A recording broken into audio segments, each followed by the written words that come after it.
খাদিজা দেখতে অপরূপা সুন্দরী যুবতী ছিলেন এবং তিনি উচ্চ শিক্ষিতাও ছিলেন। মক্কা নগরীতে সবথেকে বড় ধনী মহিলা ছিলেন তিনি। তার মতো অর্থ সম্পদ আর কারো ছিল না। রূপ চেহারা সৌন্দর্য ছিল অপরূপা। কিন্তু দুইটি স্বামীর ইন্তেকালের পরে মক্কার কোন যুবক আর বিয়ে করতে চায়নি। হযরতে খুয়াইলিদ মা খাদিজার আব্বাজান মেয়ে যুবতী দুটি স্বামী মৃত্যুবরণ করেছে। দুটি বাচ্চা হওয়ার পর দুটি বাচ্চা হওয়ার পরে দুজন স্বামী মৃত্যুবরণ করেছে। এই জন্য বাবা বেঁচে থাকতে মেয়ে বিধবা হয়ে থাক, এটা কি কেউ চাইবে? কোনো পিতা কথা বলেন, চাইবে না। পিতা খুয়াইলিদ সারা মক্কা নগরীতে ঘোষণা দিল, ও যুবক ছেলেরা, আমার মেয়ে রূপ যৌবনে ভাটা পড়েনি, চেহারা সৌন্দর্য নষ্ট হয়নি। দুটি বাচ্চা হওয়ার পরও আমার মেয়ের চেহারায় কোন রকম লাবণ্যর ছটা নষ্ট হয়নি। দেখলে তোমরা ধারণাই করবে না যে আমার মেয়ের বাচ্চা হয়ে গেছে। ধাত ভালো, আমার মেয়ের ধাত ভালো। অনেক মেয়ের একটা বাচ্চা হলে দেখবেন ঘেবু পেয়ারার মতো হয়ে যায়। ঠিক বললাম না ভুল বললাম? একটা বাচ্চা হয়ে গেলে চেহারার সৌন্দর্য একেবারে নষ্ট হয়ে যায়, ঘেবু পেয়ারার মতো হয়ে যায়, বাদুড়ে খাওয়া পেয়ারার মতো। আর অনেক মেয়ে আছে এদের ধাত ভালো, দুটো তিনটে বাচ্চা হয়েছে, তারপরও দেখলে মনে হয় এখনো বিয়ে হয়নি। আছে না নাই? মা খাদিজাতুল কুবরা চেহারার সৌন্দর্যটা ওই রকম ছিল।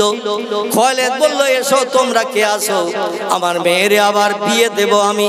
মক্কার যুবকেরা বলল, চাচা, ও খুয়াইলিদ চাচা, তোমার মেয়ে রূপ যৌবনে ভাটা পড়েনি, চেহারা সৌন্দর্য নষ্ট হয়নি, দেখলে মনে হয় এখনো বিয়ে হয়নি, কিন্তু তোমার মেয়েকে আমরা জীবনে কোনোদিন বিয়ে করব না।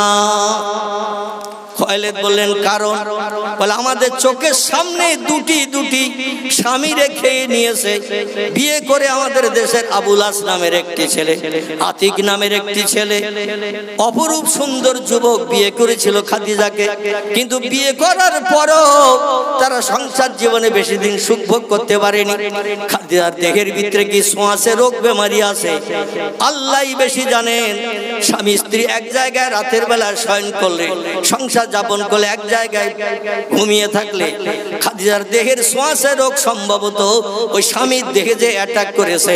আর এমন কঠিন ছোঁয়াচে রোগ স্বামীর দেহে অ্যাটাক করার কারণে ওই স্বামী আর হায়াতে দুনিয়ায় লম্বা দিন বাঁচতে পারেনি। এই জন্য আমরা কেউ মরতে চাই না, আমরা কেউ মরতে চাই না। তোমার কন্যা খাদিজারে বিয়ে করে সারা মক্কার মানুষ আর কেউ বিয়ে করতে চাইল না। মা খাদিজাতুল কুবরা বলেন, দেশের যুবকেরা যখন আমাকে বিয়ে করতে চাইল না, যতদিন হায়াতে বাঁচব আমি আর বিয়ে করব না। জোরে বলুন সুবহানাল্লাহ। একটু জোরে বলা যাবে না সুবহানাল্লাহ? খাদিজা বলেন, কেউ যখন আমারে বিয়ে করতে চাইছে না, আমারে বিয়ে করলে আমার দেহের ছোঁয়াচে রোগ ওদের দেহে যাবে, আর পূর্বের দুটি স্বামীর মতো মক্কার অন্য যুবকদের মরণ হবে, এই ভয়ে যখন কেউ বিয়ে করতে চাইছে না, আমিও সকলের কাছে স্বীকৃতি দিয়ে বললাম, যতদিন হায়াতে বাঁচবো আমি আর বিয়ে করব না। জোরে বলুন সুবহানাল্লাহ। 20 থেকে 25 এরই ভিতরে তখন বয়স ছিল মা খাদিজাতুল কুবরার। এইখান থেকে নিয়ে 40 বছর বয়স পর্যন্ত বৃদ্ধার কোঠায় উপনীত হয়েছেন। আর বিয়েতে তিনি বসেননি, কোন যুবকের সঙ্গে বিয়ে করেননি। আল্লাহ ডেকে বললেন, খাদিজা, ও খাদিজা, তোমার নামে মক্কার মানুষ যে অপবাদ দিয়েছে, দুর্নাম রটিয়েছে, তুমি ছোঁয়াচে রোগিনী, তুমি কলঙ্কিনী, স্বামী খেগো। ও খাদিজা, তোমার নামে বিভিন্ন অপবাদ দিয়েছে, এতে তুমি দুঃখ প্রকাশ করো না, এতে তুমি দুঃখ প্রকাশ করো না, এতে তুমি ব্যথা নিও না। কারণ আমি একজন ব্যক্তির সঙ্গে ভবিষ্যৎ জীবনে তোমার প্রণয়ের ব্যবস্থা করে রেখেছি। সে হলো আমার সাইয়্যিদুল আম্বিয়া, রাহমাতাল লিল আলামিন, খাতামান নাবিয়্যিন, শাফিয়াল মুজনাবিন, রাহিতুল আশিকিন, মুরাদুল মুস্তাকিন, সিরাজুস সালিকিন, মিসবাহুল মুকাররাবিন, জাদ্দুল হাসান আল হুসাইন আবিল কাসিম, যার মধুর নাম মুহাম্মাদুর রাসূলুল্লাহ। সকলে বলুন সাল্লাল্লাহু আলাইহি ওয়াসাল্লাম। এতগুলো গুণ আল্লাহ যারে দিয়েছেন, এতগুলো সার্টিফিকেট আল্লাহ যার নামে দিয়েছেন, আল্লাহ ডেকে বলছেন খাদিজা আমার পয়গম্বর যখন পয়গম্বরী স্বীকৃতি দেবে, মক্কার মানুষের কাছে নতুন ধর্মের প্রচার প্রসার যখন করবে, সারা দেশের মানুষ আমার হাবিবের শত্রু হবে, নবীর পাশে দাঁড়ানোর মতো কেউ থাকবে না। ও খাদিজা জীবন যৌবনটা একটু তুমি লোভ করে রাখো, জীবন যৌবনটা তুমি একটু কম করে রাখো, মনের ভিতরে তুমি আবদ্ধ করে রাখো। আমার পয়গম্বর যখন বিবাহের যোগ্য হবে, 25 বছরের বিবাহের যোগ্য হবে, তোমার ভাটা পড়া যৌবনে জোয়ারের বান ডাকিয়ে দেব, নদীর কানায় কানায় জোয়ারের পানি উতলিয়ে দেব, আমি মরা গাছে ফল ধরিয়ে দেব, আমি গাছে সুন্দর সুন্দর ফুল ফলে সুশোভিত করব। আমার পয়গম্বর মুহাম্মদ রাসূলুল্লাহর সঙ্গে তোমার বিবাহ বন্ধন আবদ্ধ করিয়ে দিয়ে মক্কার মানুষ তোমার যে কলঙ্কিনীর নামকরণ করে শ্বাসে রোগিনী নামকরণ করেছেন, স্বামী খেগো নামকরণ করেছেন, এই নাম থেকে আমি আল্লাহ তোমার নিষ্কৃতির ব্যবস্থা করে দেব। আমার পয়গম্বরের সঙ্গে যখন তোমার বিয়ে হবে, বিয়ের পর থেকে নিয়ে ও খাদিজা তোমার মরণের সময় পর্যন্ত, এমনকি তারপরও 10 বছর আমার পয়গম্বরের হায়াতে বাঁচিয়ে রেখে দেব। তোমার স্বামীর আর মরণ কোনোদিন হবে না। যারা তোমার নামে অপবাদ দিয়েছে, বিয়ে করলেই স্বামীর মরণ হয়, স্বামীরে খায়, স্বামীরে খেয়ে নেয়, আমি আল্লাহ প্রমাণ দেখিয়ে দেব তোমার আবার ভবিষ্যৎ জীবনে বিয়ে শাদী করিয়ে স্বামীর মরণ আর হবে না। জোরে বলুন একটু সুবহানাল্লাহ। খাদিজার বয়স 40, নবীজির বয়স 25, বিয়ে হয়ে গেল কম বেশি জানেন। আমি যেটা বলতে চাইছি, এই 25 বছর বয়সে রাসূল বিয়ে করে 40 বছর বয়স পর্যন্ত বিয়ের পরে বললেন, বিবি গো, যখন তুমি আমার সংসারের দায়িত্ব কাঁধে নিয়েছো, টাকা পয়সা আমার হাতে তুলে দিয়েছো, তোমার ধন সম্পদ আমাকে দিয়েছো, আমি আর টাকা পয়সার মোহে ঘরে থাকবো না, আমার মাবুদকে একটু খোঁজ করতে যাব। খাদিজা বললেন, পূর্বে 2 বার বিয়ে করেছি, আমার 2টো বাচ্চাও হয়েছে, সংসার যাপন করেছি, আপনি বাড়ি থাকেন বা না থাকেন ওতে আমার কিছু যায় আসবে না। জোরে বলুন সুবহানাল্লাহ। কারণ আমার জীবনের শখ শান্তি অনেক মিটে গেছে, 2বার আমি বিয়ে করে জীবনের শখ শান্তি মিটিয়েছি, 2টো বাচ্চাও আমার গর্ভ থেকে পৃথিবীতে ভূমিষ্ঠ হয়েছে। এখন আপনি আমারে বিয়ে করেছেন, আমার অপবাদের খাতা থেকে নামটা কেটে দিয়েছেন, কেউ বিয়ে করবে না, আমি কলঙ্কিনী, শ্বাসে রোগিনী, আমি স্বামী খেগো, এই যে বিয়ে করেছেন এই জন্য আমি এখন সুখী, কলঙ্কিনী আর কেউ বলবে না, স্বামী খেগে কেউ বলবে না, এবং শ্বাসে রোগিনী কেউ বলবে না। আল্লাহ আপনার হায়াতে বাঁচিয়ে রাখুক। আমি যেটা আপনাদের কাছে বলতে চাইছিলাম, রাসূল বিয়ের পরই খাদিজাকে ঘরে রেখে যখন হেরা পর্বতে চলে গেলেন আল্লাহর ইবাদত বندگی করার জন্য, মা খাদিজাতুল কুবরা মনে মনে করতেন, আমার স্বামী তো অনাহার হয়ে পাহাড়ের মাথায় রয়েছে, আল্লাহ আল্লাহ নামে জপ জিকির করছে, আর ওখানে যদি না খেয়ে মারা যায় তো দেশের লোকেরা বলে, ওই যে কলঙ্কিনী, ওই যে শ্বাসে রোগিনী, ওই যে স্বামী খেগো, ও আবার একটা রেখে গেছে। জোরে বলুন একটু নাউজুবিল্লাহ। আগে তো 2টো রেখে গেছে, আবার সে যে মুহাম্মদ রেখে গেছে। এই জন্য মা খাদিজা মনে মনে চিন্তা করতেন, আমি মাঝে মাঝে 2 দিন 5 দিন 7 দিন অন্তর একটু স্বামীরে দেখতে যাব, স্বামী বেঁচে আছে না পাহাড়ের মাথায় মারা গেছে একটু দেখতে যাব। স্বামী যদি বেঁচে থাকে মক্কার মানুষের কাছে মরার খবর আসবে না, আমার নামে আর অপবাদ দেবে না। তাই মাঝে মাঝে কিছু খাবার নিয়ে যেতেন, আর স্বামীকে খাইয়ে কেমন আছেন খবর নিয়ে আসতেন। জোরে বলুন একটু সুবহানাল্লাহ। ঘটনাটা এখানেই শেষ করলাম।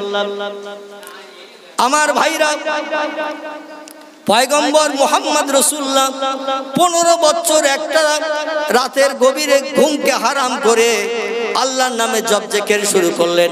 সুবহানাল্লাহ, আলহামদুলিল্লাহ, লা ইলাহা ইল্লাল্লাহ, এইভাবে আল্লাহর নামে জপ জিকির করলেন।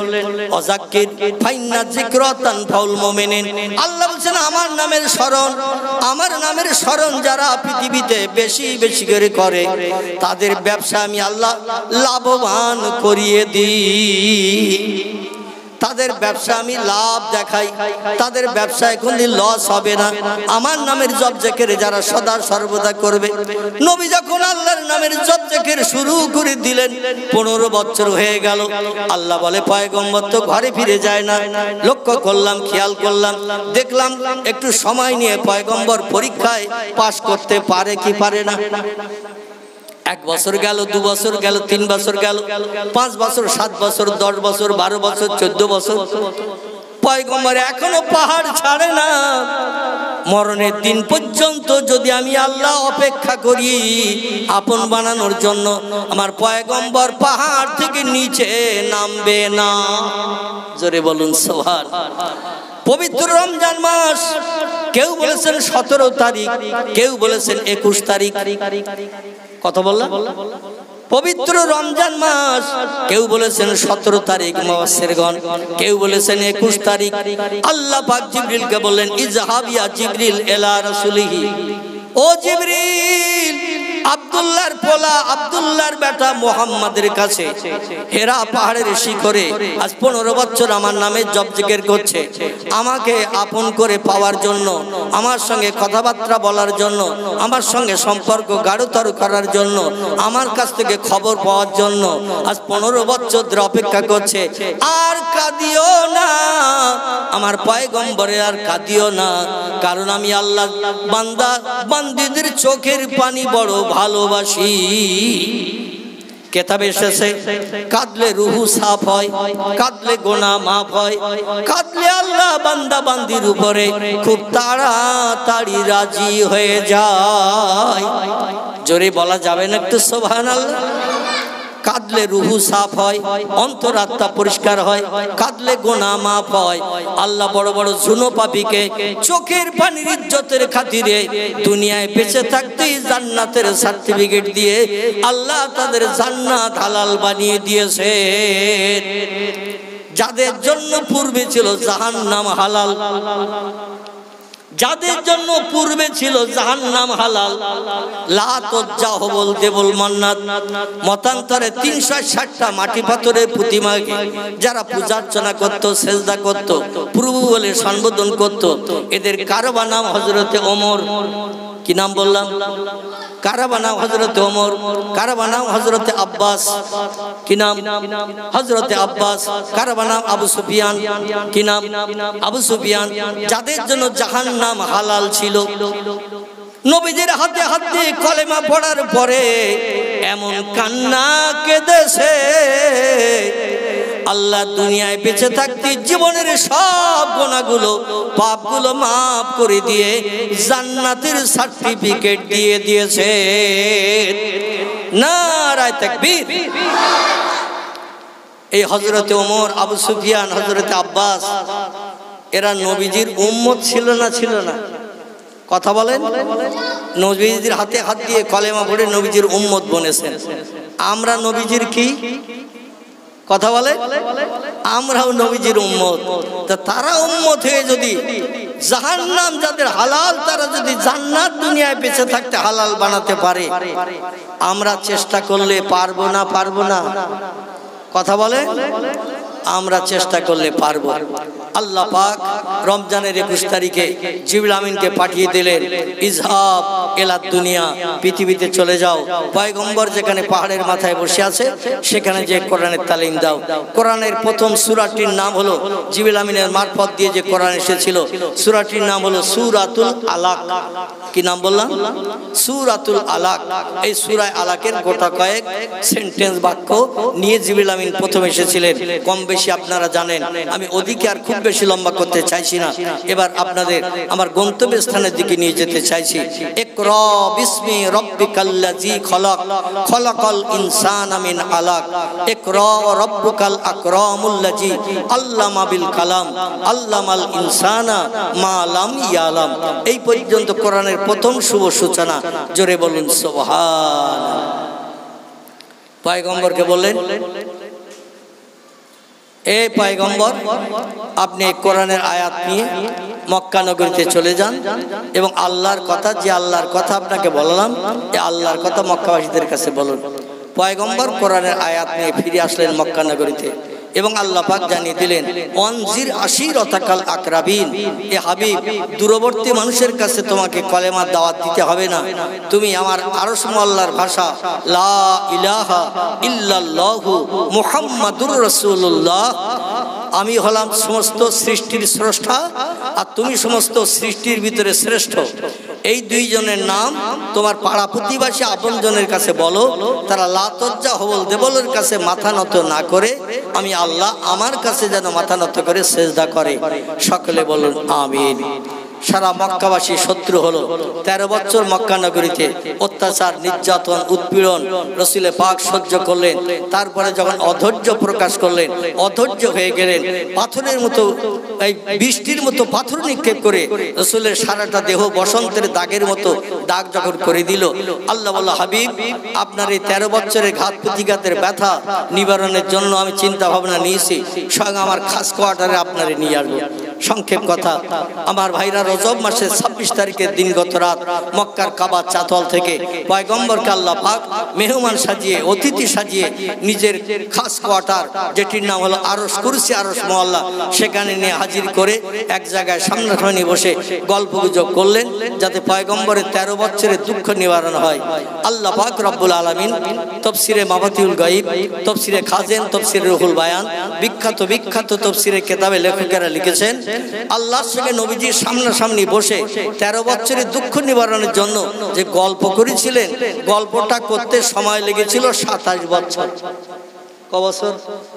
27 বছর সময় লেগেছিল। অন্য মুফাসসিরগণ তাফসিরের কিতাবে লিখেছেন মতান্তরে 25 বছর, 2 বছর কম বেশি তাফসিরের কিতাবে লেখা হয়েছে। আচ্ছা 25 বছর সময়টা কি কম? কথা বলেন। 27 বছর সময়টা কি কম?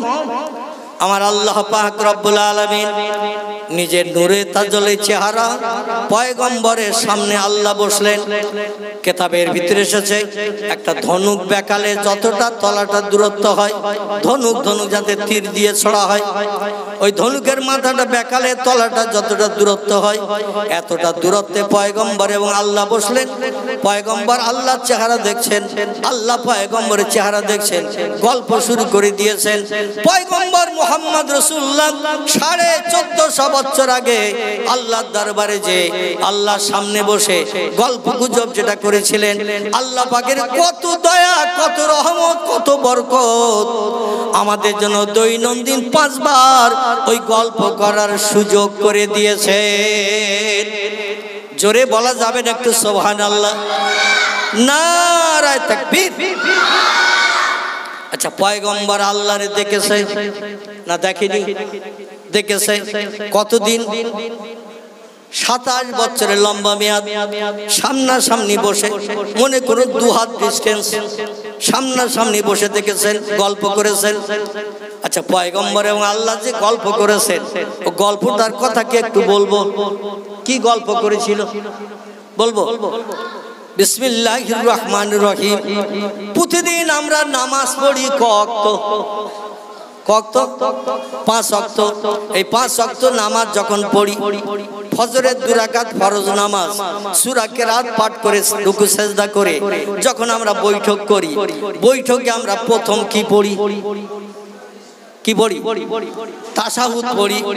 আমার ভাইরা, আত্তাহিয়াতু লিল্লাহি ওয়াস সালাওয়াতু ওয়াত তাইয়্যিবাত, আসসালামু আলাইকা আইয়ুহান নাবিয়্যু ওয়া রাহমাতুল্লাহি ওয়া বারাকাতুহু, আসসালামু আলাইনা ওয়া আলা ইবাদিল্লাহিস সালিহিন। জোরে বলুন একটু আল্লাহু আকবার।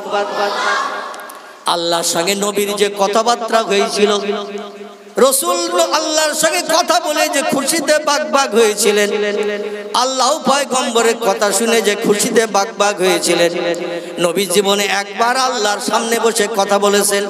আর আমরা দৈনন্দিন 5 বার করে আল্লাহর সামনে নিয়ে ওই রকম নামাজি হালাতে বসে বসে কথা বলার সুযোগ পাই। জোরে বলুন একটু সুবহানাল্লাহ। আমরা দৈনন্দিন 5 বার করে যখনই নামাজ আদায় করতে যাই, 2 রাকাত, 3 রাকাত, 4 রাকাত, আমার ভাইরা যে নামাজে যেমন আছে, মাগরিবের ফরজ নামাজ করা রাকাত, করাকাত 3 রাকাত, এশার ফরজ নামাজ করাকাত 4 রাকাত, কিন্তু 4 রাকাত নামাজে বৈঠক করতে হয় দুবার। 3 রাকাত নামাজেও বৈঠক করতে হয় দুবার। 2 রাকাত নামাজে বৈঠক করতে হয় কবার? একবার। তো 2 রাকাত নামাজে বৈঠক করি যখন একবার, আল্লাহ এবং নবী আরশ মহল্লায় বসে যে কথা বলেছিলেন ওই কথা বলার সুযোগ আমাদের নসিবে একবার জুটে যায়। যেই 3 রাকাত নামাজ পড়ি সঙ্গে সঙ্গে আমাদের জন্য দুবার করে 3 রাকাত ফরজ নামাজে আল্লাহর সঙ্গে ওই কথা বলার সুযোগ দুবার হয়ে যায়। 4 রাকাত নামাজ যখন পড়ি আল্লাহর সঙ্গে ওই কথা বলার সুযোগ আমাদের দুবার হয়ে যায়। জোরে বলুন একটু সুবহানাল্লাহ। তাহলে নবী বলছেন, ও দুনিয়ার মানুষ, আল্লাহ পাক প্রত্যেকটি পয়গম্বরকে কিছু না কিছু মুজিজা দান করেছেন। অলৌকিক তাজ্জব আশ্চর্যজনিত ঘটনা পৃথিবীতে ঘটিয়ে মানুষকে দেখানোর জন্য কিছু মুজিজা দান করেছেন। আমি মুহাম্মদ রাসূলুল্লাহ পয়গম্বর হিসেবে স্বীকৃতির জন্য আল্লাহ আমাকে কম বেশি 4500-এর মতো মুজিজা দান করেছেন। চিল্লায়ে বলুন একটু সুবহানাল্লাহ। মুজিজা শব্দটি হলো আরবি ভাষা। কি ভাষা? আরবি ভাষা। এর বাংলা অর্থ হলো অলৌকিক তাজ্জব আশ্চর্যজনিত ঘটনা। মানুষকে যখন তখন তাজ্জব ঘটনা ঘটিয়ে বানিয়ে দিতেন পয়গম্বরেরা। আমার ভাইরা, মুসা নবীর মুজিজা আছে না নাই? ইব্রাহিম নবীর মুজিজা আছে না নাই? দাউদ নবীর মুজিজা আছে না নাই? সুলাইমান নবীর মুজিজা আছে না নাই? ঈসা নবীর মুজিজা আছে না নাই? আমাদের পয়গম্বর বলছে, আল্লাহ আমাকে সর্বশেষ পয়গম্বরকে পাঠিয়েছেন। মানুষ তাড়াতাড়ি আমার এই পয়গম্বর বলে মানবে না, এই জন্য আমি অলৌকিক তাজ্জব ঘটনা ঘটিয়ে মানুষকে বানিয়ে পয়গম্বরের স্বীকৃতি যাতে পেতে পারি, এই জন্য 4500-এর মতো মুজিজা আল্লাহ আমাকে দান করেছেন। এই মুজিজার ভিতরে একটি মুজিজা হলো আল্লাহর চেহারা দর্শন। জোরে বলুন একটু সুবহানাল্লাহ। কি দর্শন? আল্লাহ চেহারা দর্শন। পয়গম্বর বলছেন, ও দুনিয়ার মানুষ, আমার উম্মত মণ্ডলীরা, তোমরা শোনো, পৃথিবীতে যত পয়গম্বর এসেছে, পয়গম্বরে যখন পৃথিবীর জমিন থেকে বৃদ্ধা হয়ে বুড়ো হয়ে শহীদি বরণ করে এই দুনিয়া থেকে যখন মৃত্যুবরণ করেছে, তারা তাদের মুজিজাগুলো সঙ্গে করে নিয়ে কবরে চলে গেছে। কোন পয়গম্বর, দাউদ নবী কবরে চলে গেছে, তার লাঠি মুজিজা ছিল, সঙ্গে করে নিয়ে চলে গেছে। মুসা নবীর মুজিজা ছিল, আমার ভাইরা, লাঠি আল্লাহ মুজিজা দিয়েছিলেন। মুসা নবীর মুজিজা লাঠি, মুসা নবী কবরে গেছেন, সঙ্গে করে নিয়েছেন। দাউদ নবীর মুজিজা ছিল লোহা গালানো। কি গালানো?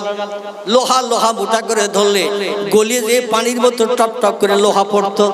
দাউদ নবী চলে গেছে। দাউদ নবীর উম্মতেরা খ্রিস্টান, যারা খ্রিস্টান এখনো দুনিয়ায় বেঁচে আছে, এখন 2 কেজি 4 কেজি বাটকারা যদি ওদের হাতে দেন, ওরা চেপে ধরে গালাতে পারবে তো? কথা বলেন। দাউদ নবী মুজিজা সঙ্গে করে নিয়ে কবরে গেছে। ওর উম্মতেরা হায়াতে দুনিয়ায় বেঁচে আছে, কিন্তু তারা কেউ, ইহুদিরা বা খ্রিস্টানেরা, ওরা কেউ কিন্তু লোহা গালাতে পারবে না। ঈসা নবীর মুজিজা ছিল লাঠি। কি মুজিজা? লাঠি লাঠি লাঠি। মুসা নবীরও মুজিজা ছিল লাঠি। নীল দরিয়ায় লাগিয়ে দিয়েছে মুসা নবীর মুজিজা। তাফসীরি কারকেরা বলছেন, ওনার ওই লাঠিটা শোয়েব নবী কন্যা বিয়ে করার কারণে, লম্বা ঘটনার সংক্ষেপ যেটা বলছি, মাদানের দেশে একজন পয়গম্বর ছিল, তার নাম ছিল হযরত শোয়েব আলাইহিস সালাম। ওনার বড় মেয়ে সবুরাকে বিয়ে করার কারণে জামাইকে খুশি করার জন্য নিজের হাতের লাঠিটা জামাইকে একটু উপঢৌকন দিয়েছিলেন। আমরা যেমন জামাইরা এখন পালসার গাড়ি দেই না দিলে আবার মেয়ে বিয়ে করবে না। 36 ইঞ্চি কালার টিভিও দিতে হয় না? হয় না? আমার ভাইরা, এমন করে ঘর সাজানো জিনিসপত্র এটা ওটা সবকিছু না দিলে মেয়ের খোটার ঘর হয় না? হয় না? পয়গম্বর শোয়েব নবী বললেন, বাবা এই মাদান থেকে বাড়ি চলে যাচ্ছ বেশ কিছুদিন পর, তো আমার নাম কি করলে মনে পড়বে? এজন্য আমার হাতের লাঠিটা তোমারে দিচ্ছি তোহবা স্বরূপ, নিয়ে যাও বাবা। যখন এই লাঠিটার দিকে দেখবে আমার নাম তোমার মনে পড়বে। জোরে বলুন সুবহানাল্লাহ। এই লাঠিটা সামনে যখন খাড়া করে ধরতেন, তাফসীর কারকেরা বর্ণনা করেছেন লাঠিটার দৈর্ঘ্য ছিল 80 হাত। কত? 40 গজ, 80 হাত লম্বা লাঠি সামনে খাড়া করে ধরলে কাঁধ পর্যন্ত উঁচু হতো। তাহলে আমাদের দেশে 3 ফুট লোকের থেকে মুসা নবী আরো ছোট ছিল তো নাকি? 3 ফুট জোকার পেউনে আছে না, শর্ট ফুটের লোক।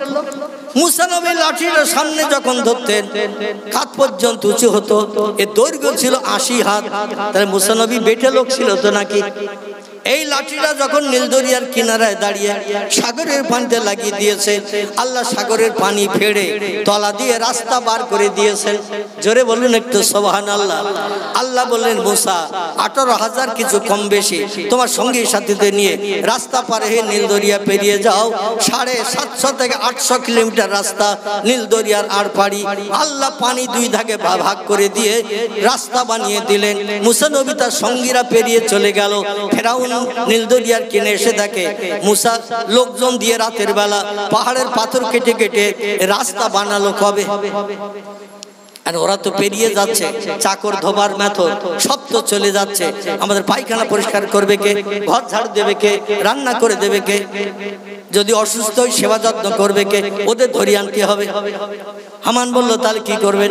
বলে, ওরা চলে যাচ্ছে যখন রাস্তা দিয়ে আমরাও যাব। হামানের সারা মাথা ছিল টাক মাথা। কি মাথা? টোটাল মাথা একটা লোম পশম ছিল না। তফসির কারকেরা তফসিরের কিতাবে লিখেছেন, যাদের মাথাটা টাকওয়ালা হয় মেকুন্দে মেকুন্দে, এরা কুযুক্তিতে ফাঁস হয়। কুযুক্তিতে ফাঁস হয়। এই টাক মাথা হামান বললো, রাস্তায় খোদা যাবেন না, নাউজুবিল্লাহ। গেলে মুসা জাদু খেটে যে বিপদ হতে পারে। বলে, ওরা তো গেল ভালো, আমরা গেলে কেন বিপদ হবে? ঘোড়া চালিয়ে দে, লোকজন চালিয়ে দে, ধরিয়ে আনতে হবে সব ওদের, বনি ইসরাইল কমের লোকদের। যেই মাছ দরিয়ায় চলে গেল, মুসা নবীর লাঠি আল্লাহ কেমন মর্যাদা দিয়েছিলেন। মুসা আল্লাহর কাছে কিনারে উঠে যেয়ে বলে, আল্লাহ এপারে এসে তো লাভ হলো না, ওরাও তো এসে গেছে দেখছি নীল দরিয়ার মাঝখানে, আবার ঘোড়ার পিঠে চেপে আসছে দ্রুত, দৌড়িয়ে দৌড়িয়ে কত সৈন্য পিছনে আসছে। এই এপারে যদি আমাদের ধরে মার তো একটু বেশি হবে, কারণ ওপারে ধরলে মার একটু কম হতো, আর কষ্ট করে এপারে এসে যদি ধরে মার বেশি হবে না কম হবে? মার বেশি হবে। রাগ যত বেশি হবে মার তত বেশি হবে। আল্লাহ ওপারে তুমি ধরিয়ে দাওনি কেন? এপারে ধরলে তো মার বেশি হবে। আল্লাহ বলেন, মুসা বেয়ামিনিকা ইয়া মুসা, তোমার ডান হাতে ওটা কি? মুসা বলছে, আমার শ্বশুরের দেয়া যৌতুক আসা, লাঠি। লাঠি। আল্লাহ বলছেন, ওই লাঠিটা একটু পানিতে লাগাও, বাকি কাজ আমার। জোরে বলুন সুবহানাল্লাহ। নীল দরিয়ার ওপারে যে একটু পানিতে লাঠি লাগালো, আল্লাহ বলল, পানি মুসার লাঠির মুজিজার কারণে আবার তোমরা পূর্বে যেমন ছিলে তেমন হয়ে যাও। আর ফেরাউন তার দলবল যারা এই নদীর মাঝখানে সাগরের মাঝখানে এসেছে, ওদের একটু ইঁদুরের বাচ্চার মতো নাকানি সুবানি খাইয়ে কমপ্লিট করে দাও। আমার ভাইরা, ঈসা পয়গম্বর আল্লাহ একটা লাঠি দিয়েছিলেন। কোন কবরস্থানের পাশ দিয়ে যখন যেতেন, জনগণ বলতো, তুমি বিনা পাপে জন্ম নিয়েছো, এই জন্য তুমি জারজ অবৈধ হারামজাদা, তোমারে পয়গম্বর বলে মানা যাবে না। ঈসা বললেন, পয়গম্বর বলে মানা যাবে কি করলে বলো? বলে, এই কবরস্থান বড় কবরস্থান, এখানে 200-500 বছর আগের লোক মারা গেছে, কবরে রয়েছে। ওই মরা লোক যদি তুমি জিন্দা করে দেখাতে পারো, তাহলে তোমারে পয়গম্বর বলে মানবো। পয়গম্বর ঈসা নবী ডেকে বললেন, আল্লাহ আমার লাঠিটা একটু মুজিজা দান করে দাও, কারণ নজির না দেখালে ওরা পয়গম্বর বলে মানতে চাইছে না। আল্লাহ বলেন, ঈসা তুমি আমার নাম স্মরণ করে একটু কবরের উপর লাঠির ঘা মারো। ঈসা নবী বললেন, কুম বিইজনিল্লাহ ইয়া আব্দুল্লাহ, ও আল্লাহর বান্দা, কে তুমি কবরে আসো? 200 বছর আগে মারা গেছো, 300 বছর আগে মারা গেছো, কে তুমি কবরে আসো? একটু কবর থেকে ঠেলে ওঠো। আল্লাহ বলছেন, ও দুনিয়ার মানুষ তোমরা শোনো, তুলিজুল লাইলা ফিন নাহার ও তুলিজুল নাহারা ফিল লাইল ও তুখরিজুল হাইয়া মিনাল মাইয়িতে ও তুখরিজুল মাইয়িতা মিনাল হাইয়্যি ও তারযুকু মান তাশাউ বিগাইরি হিসাব। চিল্লায়ে বলুন আল্লাহু আকবার। আল্লাহ বলছেন, রাতের বেলা আমি দিন করি, দিনের বেলা রাত করি, মরারে আমি জিন্দা করি, জিন্দারে মারি। আমি আল্লাহ ক্ষুধার্ত ব্যক্তিকে এক মুহূর্তের ভিতরে খাবারও পরিবেশন করি। জোরে বলুন আমিন। ঈসা নবী যেই বলছেন, কুম বিইজনিল্লাহ ইয়া আব্দুল্লাহ, এই আল্লাহর বান্দাকে তুমি কবরে আসো, জিন্দা হয়ে ঠেলে ওঠো। যেই বলেছেন নাবি সমান কবর থেকে বাইরে বার হয়ে সালাম দিচ্ছেন, আসসালামু আলাইকা ইয়া আইয়ুহান নবী ঈসা ইবনে মরিয়ম, এ মরিয়মের বেটা ঈসা, সালাম গ্রহণ করুন। ঈসা নবী বলছেন মান আনতা মা ইসমুকা, তোমার নাম কি, তোমার পরিচয় কি? ওর বংশ পরিচয়, নাম সব পরিচয় দিলেন। উনি বললেন মা তারা ইয়া কি দেখলে তোমরা, কি শুনলে? মা সামেতা, কি শুনলে? বলছে শুনলাম তো ভালো, দেখলাম তো ভালো। ঈসা নবী বললেন তাহলে আমার পয়গম্বর বলে মানো? বলে তুমি হারামজাদা। জোরে বললেন নাউজুবিল্লাহ। তুমি বিনাভাবে জন্ম নিয়েছো, তোমার মা চরিত্রহীনা, বেবিচারিণী তোমার মা, আর সেই মায়ের পেট থেকে জন্ম নিয়েছো, তুমি পয়গম্বর হবে? ওটা মেনে নেব না। আমার ভাইরা, এভাবে যত পয়গম্বর দুনিয়া থেকে বিদায় হয়ে গেছে। মুসা নবী চলে গেল, মুজিজা নিয়ে গেল। দাউদ নবী চলে গেল, মুজিজা নিয়ে গেল। ইব্রাহিম নবী চলে গেল, মুজিজা নিয়ে গেল। ঈসা নবী চলে গেল, মুজিজা নিয়ে গেল। কিন্তু আমাদের পয়গম্বর বলছেন আমার উম্মতেরা আনা খাতামান নবিয়্যিন লা নবিয়্যা বাদি, আমি হলাম নবীদের শেষ, আমার পরে আর কোনো পয়গম্বর পৃথিবীতে কিয়ামত পর্যন্ত আসবে না। তবে আমি মুহাম্মদ রাসূলুল্লাহ, আমাকে পয়গম্বর হিসাবে স্বীকৃতির জন্য জনগণের কাছে যে সমস্ত অলৌকিক তাজ্জব আশ্চর্যান্বিত ঘটনা আল্লাহ যেগুলো ঘটিয়ে দিয়েছেন, আমি একটাও মুজিজা সঙ্গে করে নিয়ে কবরে যাচ্ছি না। আমার টোটাল মুজিজা আমার উম্মতের জন্য কারামাত হিসাবে আমি কিয়ামত পর্যন্ত রেখে গেলাম। জোরে বলা যাবে একটু সুবহানাল্লাহ। আমার একটাও মুজিজা আমি সঙ্গে করে নিয়ে কবরে যাচ্ছি না। আমার টোটাল মুজিজা আমার উম্মতের উপকারের জন্য আমি কিয়ামত পর্যন্ত পৃথিবীতে রেখে গেলাম। আমার উম্মতেরা যদি আমার মতো চেষ্টা চালায়, আল্লাহকে আপন বানিয়ে নিয়ে নেয়, আল্লাহ পাক রব্বুল আলামিন আমার ইজ্জতটা যেমন বাঁচিয়েছে বেঈমানদের কাছে, আমার উম্মতের ইজ্জত আল্লাহ বেঈমানদের কাছে তেমন বাঁচাবে। নারায়ে তাকবীর। এবার আসুন আপনাদের আমার মূল গন্তব্যস্থানে নিয়ে যাই। তাহলে নবী বলছেন আমার মুজিজাগুলো আমার উম্মতের জন্য আমি রেখে গেলাম। আমার উম্মতেরা যখন চেষ্টা করবে, চিন্তা ভাবনা নেবে, বাস্তবে রূপদানের জন্য আমার মুজিজাগুলো, তারাও বাস্তবে রূপদান করে পৃথিবীতে মুখে হাসি ফুটাতে পারবে। জোরে বলুন একটু আমিন। এখন নবীজির মুজিজা আল্লাহ পাক রব্বুল আলামিন দুটি দলের মানুষের জন্য এই মুজিজা বা কারামাত, নবীদের জন্য হলো মুজিজা আর ওলিয়া উলিয়াদের জন্য হলো কারামাত। আল্লাহ কোরআনে বলছেন আলা ইন্না আউলিয়া আল্লাহি লা খাউফুন আলাইহিম ওয়ালা হুম ইয়াহজানুন। জোরে বলুন একটা আল্লাহু আকবার। আল্লাহ কোরআনে সূরা বাকারায় তথ্য কোট করলেন হুয়াল্লাযী খালাকালাকুম মা ফিল আরদি জামিআ। এই আয়াত দুটো আমি বক্তৃতার প্রারম্ভে আপনাদের কাছে পরিবেশন করেছিলাম। এত সময় এর প্রাসঙ্গিক কিছু আলোচনা আপনাদের কাছে এই জন্য করলাম যাতে আয়াত দুটির বর্ণনা আপনাদের বুঝতে জানতে সুবিধা হয়। তাই আল্লাহ ডেকে বলছেন হুয়াল্লাযী খালাকালাকুম মা ফিল আরদি জামিয়া। ও দুনিয়ার মানুষ তোমরা শোনো, পৃথিবীতে যা কিছু চোখে দেখতে পাও, যা কিছু দেখতে পাও না, সব সৃষ্টি আমি আল্লাহ বানিয়েছি এবং সমস্ত সৃষ্টিকে সৃষ্টির শ্রেষ্ঠ মানুষের জন্য আমি আল্লাহ বশ করে দিয়েছি। মানুষের কল্যাণের জন্য সব সৃষ্টিকে পৃথিবীতে আমি আল্লাহ বানিয়েছি। খলাকা লাকুম মা ফিল আরদি জামিয়া।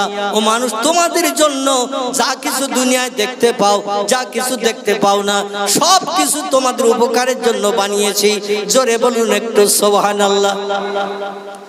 বাঘ তোমাদের উপকার করবে, ভাল্লুক তোমাদের উপকার করবে, সিংহ তোমাদের উপকার করবে, সাপ তোমাদের উপকার করবে, জলস্থির তোমাদের উপকার করবে, তিমি মাছ তোমাদের উপকার করবে, পাখি পক্ষী তোমাদের উপকার করবে, গাছপালা তোমাদের উপকার করবে, মাটি তোমাদের উপকার করবে, আগুন তোমাদের উপকার করবে, পানি তোমাদের উপকার করবে, হাওয়া তোমাদের উপকার করবে। এক কথায় যা কিছু আছে সব মানুষের উপকারের জন্যই আল্লাহ বানিয়েছেন। জোরে বলুন একটু আমিন। আচ্ছা, কোরআনের কথাটা সত্য না মিথ্যা? জোরে বলেন। তা সত্য যদি হয় তাহলে আগামীকালের জন্য আমি আপনাদের বলবো যে আমারে নিয়ে আপনারা কিছু মানুষ একটু চলেন, আমরা সুন্দরবনের জঙ্গলে যাই। কোথায়? সুন্দরবনের জঙ্গলে যাব। জঙ্গলে কি আছে? বাঘ আছে, ভল্লুক আছে, সিংহ আছে, হাতি আছে, গন্ডার আছে, জলস্থি আছে, সাগরের কিনারায় মাঝে মাঝে পুলুশ কেটে ঠেলে ওঠে না ওঠে না? ওঠে। হিংস্র জীবজন্তু জঙ্গলে আছে, সুন্দরবনের জঙ্গল। মানুষ জঙ্গল দেখতে যায় একটু হলুদ কালো ডোরা কাটা মাল দেখার জন্য, ঠিক না ভুল? যদি বাঘ নজরে দেখতে পায় বলে আমাদের জঙ্গল সফর করা সার্থক হয়েছে। আর ঘুরিয়ে ঘুরিয়ে যদি দ্বীপের চারিপাশে, জঙ্গলের চারিপাশে নৌকায় করে ভটভট করে ঘুরিয়ে ঘুরিয়ে যদি বাঘ দেখা না হয় বলে কেমন দেখে আসলি জঙ্গল, বলে সে আসল মাল দেখা যায়। এই ঠিক না ভুল? আসল মাল দেখা যায় না, মানে আসল মালটা কি? বাঘ, হিংস্র জন্তু, সব জঙ্গলের সৃষ্টি, যারে ভয় করে। এখন আমরা মনে করি জঙ্গলের ভটভটি থেকে, লঞ্চ থেকে নেমে জঙ্গলের ভিতরে ঘুরে ঘুরে বেড়াচ্ছি দেখার জন্য। জঙ্গলের ভিতরে মৌসাক আছে না নাই? হরিণ আছে না নাই? বানর আছে না নাই? বুনসর আছে না নাই? বিভিন্ন জীবজন্তু জঙ্গলে আছে, দেখার জন্য ঘুরে বেড়াচ্ছি। হঠাৎ যদি একটা হলুদ কালো ডোরা কাটা বাঘের সঙ্গে যদি সামনে দেখা হয়, বাঘের সঙ্গে যদি দেখা হয়ে যায়, আমরা কি করব বলেন? বাঘ মানুষ দেখলে পাগল হয়ে যায় খাওয়ার জন্য, কারণ বাঘের সব থেকে প্রিয় খাবার হলো মানুষ, ঠিক না ভুল? মানুষের গোশত ওদের সব থেকে ভালো লাগে খেতে। এই জন্য মানুষ দেখলে বাঘ পাগল হয়ে যায়। এখন বাঘ যদি লেজ পাকিয়ে চোখ দুটো মোটা করে, চোখ মোটা করে যদি লেজ পাকাতে শুরু করে, ফুলে মোটা হয়। কোথা থেকে চুরি হয়েছে? এই মাদ্রাসা থেকে একটা ফোন হারিয়ে গেছে, চুরি হয়েছে, এখন বলবো না। বলে যে লোকটা পেয়েছে হয়তো সে বলবে আমি তো চুরি করিনি, পড়িয়েছিল তাই পেয়েছি। তো আমার যখন চোর বদনাম দিয়েছে আমি আর দেব না। এই মানুষ এখন ঘুরিয়ে শোয় না। এই জন্য একটা মোবাইল ফোন হারিয়ে গেছে। যদি কোনো সহৃদয় ভাই পেয়ে থাকেন, কারো নজরে পড়ে থাকে, যার হারিয়ে গেছে, আপনারা তার মনে দুঃখ নিবারণের জন্য অনুরোধ করব। কোরআনী মজলিস হচ্ছে, পয়গম্বর মুহাম্মদ রাসূলুল্লাহর জীবন আদর্শের আলোচনা হচ্ছে। রসুল কোনোদিন মিথ্যা কথা বলেননি, কারো মালে কোনোদিন না বলে হাত দেননি। যেখানে পড়িয়ে আছে ওখানেই থাক। রসুল বলেছেন যদি তুমি পড়িয়ে পাওয়া মাল তোলো তাহলে তোমার দায়িত্ব থাকবে 3 দিন এলাকার ঢেরটা দিয়ে দিয়ে মালের মালিকের খোঁজ করতে হবে। কদিন?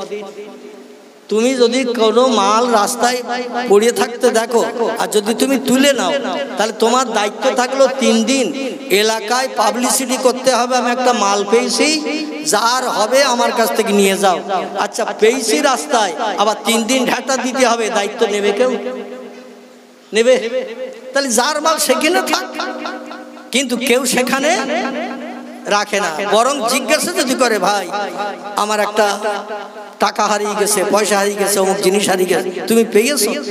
মালোর পকেটে আছে, বলে আমি তো দেখিনি, একটু খুঁজে দেখো, লোকের কাছে জিজ্ঞাসা করো, মানে ওর পকেটে আছে। ও বলছে খুঁজে দেখো, লোকের কাছে জিজ্ঞাসা করো, মালোর পকেটে। আমরা হলাম সেই উম্মতে মুহাম্মাদি। জোরে বলুন একটু নাউজুবিল্লাহ। এখন বাঘ যদি লেজ পাকায়, গুংরানি আওয়াজ করে, চোখ মোটা মোটা করে, আমরা এখন ওইখানে দাঁড়িয়ে অন্তত গাছের মাথায় ঠেলে ওঠার চিন্তা নেব না? আর গাছে যদি উঠতে না পারি তো যেখানে লঞ্চ ভটভটি রেখে এসেছি নদীর ধারে, অন্তত সেই দিকে দৌড়বো না? কারণ আমরা সেই ঈমান পৃথিবীতে আনতে পারিনি, আল্লাহর সঙ্গে সেই সম্পর্ক তৈরি করতে পারিনি, যার কারণে আমরা পৃথিবীর কোনো সৃষ্টির কাছ থেকে সাহায্য পেতে পারি না। বাঘ মানুষের উপকারের জন্য তৈরি হয়েছে, ভল্লুক তৈরি হয়েছে, সিংহ তৈরি হয়েছে, হাতি, গন্ডার, ইঁদুর, কুকুর, বিড়াল, সাপ, বিচ্ছু, ব্যাঙ, যা কিছু চোখে দেখি সব কিন্তু মানুষের উপকারের জন্য তৈরি হয়েছে। আল্লাহ কোরআনে সূরা বাকারায় বললেন, কিন্তু আমরা বাস্তবে রূপ দান করে কোন সৃষ্টির কাছ থেকে কোনো সাহায্য পেতে পারিনি। দুটি দলের মানুষ এই পৃথিবীতে সমস্ত সৃষ্টিকে বশ করে নিজের মনোবাঞ্ছা পরিপূর্ণ করেছেন। জোরে বলুন একটু সুবহানাল্লাহ। এই দুটি দলের একটি দলের নাম হলো নবী আম্বিয়ার দল, একটি দলের নাম হলো ওলি আউলিয়ার দল। জোরে বলুন একটু আল্লাহু আকবার। একটি দলের নাম হলো নবী আম্বিয়ার দল, একটি দলের নাম হলো ওলি আউলিয়ার দল। নবী একজনকে বলা হয়, আম্বিয়া বহুজনকে বলা হয়। 1 লক্ষ মোতাবেক 2,24,000 পয়গম্বরকে আম্বিয়ায়ে কেরাম বলা হয়। আর বহু সংখ্যক নবী, একজনকে বলা হয় নবী, বহুজনকে বলা হয় আম্বিয়া। একজনকে বলা হয় ওলি, বহুজনকে বলা হয় আউলিয়া। একজনকে বলা হয় ওলি, বহুজনকে বলা হয় আউলিয়া। আমার ভাইরা, 3 জন ওলি ব্যক্তির নামে আপনাদের মাদ্রাসার নামকরণ করা হয়েছে না হয়নি? কথা বলেন। 3 জন ব্যক্তির নামে আপনাদের মাদ্রাসার নামকরণ করা হয়েছে। যে 3 জন ব্যক্তির নামে নামকরণ করা হয়েছে, এই 3 জন ওলির তবকায় পড়ে না পড়ে না? কথা বলেন। এই 3 জন ওলি না আমাদের মতো সাধারণ মুসলমান, আমাদের মতো টুপিওয়ালা দাড়িওয়ালা মুসলমান, না আল্লাহর ওলি বান্দার খাতায় নাম লিপিবদ্ধ করেছিলেন তারা? কোনটা? কথা বলে। তারা আল্লাহর ওলি বান্দার তালিকায় খাতায় নাম লিপিবদ্ধ করেছিলেন। একজনের নাম আমাদের সিলসিলার প্রতিষ্ঠাতা, ফুরফুরার জমিনে যিনি কবরস্থ হয়ে আছেন, মুজাদ্দিদে জামান আবু বকর সিদ্দিক আল কুরাইশি, মরহুম দাদা হুজুর পীর কেবলা রাহমাতুল্লাহ আলাইহি। ইনি ওলি ছিলেন না ছিলেন না? তারই প্রধানতম শাগরেদ, তারই প্রধানতম খলিফা দাদা হুজুর কেবলার খলিফার সংখ্যা ছিল 32,000-এর মতো। কতটা বললাম? 32,000-এর মতো খলিফার সংখ্যা ছিল। খলিফা তাদের বলা হয় যাদের অন্তরের চোখ খোলা, অন্তরের কান খোলা। দুনিয়ার বাহ্যিক চোখ বন্ধ করলে তামাম দুনিয়ার দৃশ্য যেটা দেখার ইচ্ছা করবে সেটাই দেখতে পায়। এদের নাম বলা হয় ওলি। দুনিয়ার এই কান দুটো আঙুল দিয়ে বন্ধ করলে আর কোনো কথা শুনতে পাওয়া যায় নাকি? এই কানে যদি আঙুল ভরে দিয়ে থাকি আর কিছু কথা শোনা যাবে? কিন্তু দুনিয়ার এই বাহ্যিক কানে আঙুল দিয়ে আপনি তুলা দিয়ে যত চেপে রাখেন, আল্লাহ অন্তরের কান যাদের খুলে দিয়ে দিয়েছেন এরা হলো ওলি। জোরে বলুন একটু সুবহানাল্লাহ, নারায়ে তাকবীর। তাহলে দাদা হুজুর কেবলা ওলি ছিলেন না ছিলেন না? আল্লামা রুহুল আমিন রাহমাতুল্লাহ আলাইহি বসিরহাটের জমিনে কবরস্থে আছেন। ইনি ওলি ছিলেন না ছিলেন না? সুফি ফজলুল করিম রাহমাতুল্লাহ আলাইহি, যিনি আমাদের মমিনপুরের সম্ভবত হাজী শাহাবুদ্দিন সাহেবের বাড়িতে ইন্তেকাল করেছিলেন। আমাদের মমিনপুরে, আপনাদেরই ভবানীপুর থেকে উনি এখান থেকে চলে গিয়েছিলেন মমিনপুর। মমিনপুরে যে রাতের বেলা ইন্তেকাল করেছিলেন। ইন্তেকালের পরে আল্লামা হুজুরের বাড়িতে ওনার লাশ নিয়ে যাওয়া হলো পরের দিন। সুফি ফজলুল করিম রাহমাতুল্লাহ আলাইহি শাগরেদদের বলেছিলেন, শাগরেদরা আপনাদের এলাকার বহু শাগরেদ সুফি ফজলুল করিম হুজুরের ছিল না ছিল না? বহু শাগরেদ ছিল। এমনকি হযরত আল হাজ মাওলানা মোহাম্মদ আলী সাহেব, ওনার শাগরেদ ছিল কিনা? যিনি পূর্বে মানে বিবেকের গানও নাকি করতেন। আমার কানে শোনা, আমি শুনিনি কোনোদিন ওনার গান। তো গলার কণ্ঠস্বর শুনলে বোঝা যায় উনি বিবেকের গান করলে মানুষ পাগল হয়ে যেতেন। আল্লাহ যখন তখন ওলি ব্যক্তিদের সংস্পর্শে, যখন কোনো মদখোর, সুদখোর, ব্যভিচারী ওলি ব্যক্তির সংস্পর্শে যায়, ওলি ব্যক্তিদের রুহানি তাজ জোহর কারণে সঙ্গে সঙ্গে তারা পরিবর্তন হয়ে যায়। জোরে বলুন একটু সুবহান। ডেকে যে বলেছিল, ও বাবা আব্দুল আজিজ, আমার ইন্তেকালের পরে আমার জানাজা নামাজটা তুমি পড়াবে। আমাদের পানিগোবরার বড় হাফেজ সাহেব হুজুর কেবলাকে চেনেন তো? এই কিছুদিন হলো তিনি ইন্তেকাল করেছেন। উনি তার জীবনী লিপিবদ্ধ করেছেন। তাপস প্রবর সুফি ফজলুল করিম রাহমাতুল্লাহ আলাইহির জীবনী। আমি সেই বইটা পড়ে দেখলাম, কিছু তথ্য আপনাদের কাছে পরিবেশন করব। কারণ যার নামটা শেষে লেখা আছে তার কথা একটু বলি, তারপর আল্লামা হুজুরের কথা বলবো। কারণ বাগের কথা বলছিলাম কিনা? মনে রাখবেন। তারপরে দাদা হুজুর কেবলার কথা বলার সময় পাবো কিনা আল্লাহই জানেন। যদি না পাই তো আগামী বাৎসরিক জলসা ইনশাআল্লাহ একটু স্মরণ করে দেবেন। আমি কিছু তথ্য আপনাদের কাছে বাংলাদেশের কিছু তথ্য পরিবেশন করব, যেটা আপনাদের জানা নাই, শোনা নাই। আল্লাহ পাক অধমকে 8 বছরের মতো বাংলাদেশ সাইর করার কারণে বহু নতুন নতুন তথ্য তাদের মুখ দিয়ে আল্লাহ পাক অধমকে শুনিয়েছেন। আমি তথ্যগুলো আপনাদের কাছে পরিবেশন করব ইনশাআল্লাহ। শুনলে আপনাদের কলিজা ঠান্ডা হয়ে যাবে। কত বড় আল্লাহওয়ালা মানুষ তারা, রাত জেগে জেগে হয়েছিলেন। আচ্ছা, ওলি ব্যক্তি হতে গেলে তাহাজ্জুদের নামাজ পড়তে হয় না? হয় না? ওলি ব্যক্তি হতে গেলে মাস্ট, অবশ্যই রাতের গভীরে ঘুমকে হারাম করে বিবি বাচ্চার মায়া ছেড়ে যে লোকটি যায় নামাজে না দাঁড়াবে, ও লোকটি কোনোদিন আল্লাহর আপন বান্দা হতে পারবে না। দাদা হুজুর কেবলা তিনি তাহাজ্জুদের নামাজ পড়তেন না। এমন কোন দিন নাই তাহাজ্জুদের নামাজ তাদের কাজা হতো না। আল্লামা রুহুল আমিন রাহমাতুল্লাহ আলাইহি তাহাজ্জুদের নামাজ পড়তেন না। রাতের গভীরে তাহাজ্জুদের নামাজ পড়ে ইসমে আজম পাঠ করে হাত দুখানা লম্বা করতেন বসিরহাটের মাওলানা বাগের বাড়ি থেকে। আর আল্লাহ পাক পাখির মতো হাত দুখানা ডানা বানিয়ে 6500 কিলোমিটার রাস্তা পশ্চিম বাংলার বসিরহাটের জমিন থেকে সুদূর সোনার মক্কা মুকাররমার কাবা শরীফে মদিনার মসজিদে নববীতে হাজির করে দিতেন। আল্লামা হুজুরের যে দুখানা হাত, আমাদেরও সেই দুখানা হাত। আমরা যদি বলি একটু গাছের মাথায় উঠবো, নিচের থেকে যদি বিসমিল্লাহ শরীফ পাঠ করে, মুফাসসিরগণ তাফসীরের কিতাবে লিখেছেন ইসমে আজম হলো বিসমিল্লাহ শরীফ। এই বিসমিল্লাহ শরীফ পাঠ করে হাত দুটো লম্বা করলে আল্লাহ পাখির মতো হাওয়ায় তাদের উড়িয়ে নিয়ে যেতেন। আর আমিও আপনি 5 ওয়াক্ত নামাজ পড়ি, রমজানে রোজা রাখি, মাথায় টুপি দেই, মুখে দাড়ি রেখেছি, হাঁটুর নিচে লম্বা জামা গায়ে দেই, কোরআন শরীফ তেলাওয়াত করি, তাসবিহ তাহলিল পাঠ করি। এখন আমি আপনি যদি বলে একটু মক্কা শরীফে যাব, 3 লাখ টাকা খরচ করতে পারবো না, 3.5 লাখ টাকা খরচ করতে পারবো না।